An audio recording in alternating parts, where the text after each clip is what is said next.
nagbando si President Ferdinand Marcos Jr. nga i-recalibrate ang preparasyon sang Pilipinas para sa ASEAN 2026 agud nga makakinot kag magatutok lamang sa mas importante nga mga isyu. Sunod sa presidente, bilang kabahin nga tikang, ila na lang patigayonon online ang ginabulabanta nga 650 ka preparatory meetings. Lagip diri ang mga meetings sang working groups, senior officials kag ministerial level. Ginkumpirmar man niya nga ibuon nga simple ang Leaders Summit sa Mayo nga maga-focus sa mga kinahanglanon nga tutukan nga isyu kangay sang energy security, mga pagkaon kag kaayuhan sang migrant workers. Nagpagwa na sang memorandum ang gobyerno agud ipatuman ini nga mga pagbag-o. Lakip na ang paghiwat sang diplomatic briefing sang Department of Foreign Affairs.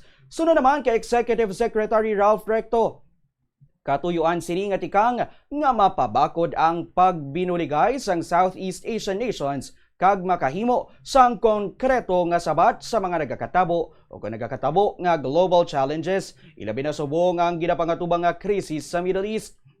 Ginapaabot man nga magapatigayon ng gobyerno sang dugang nga pagkinot kag maghatag o kon mahatag ang pondo sa mga programa nga magabulig sa mga pumuluyo nga apektado sang global oil crisis. Ginapabutsag man sang gobyerno nga mas importante subong ang madali kag praktikal nga solusyon kag hindi ang grande nga mga seremonya. Tuloy tayo sa May 7, May 8.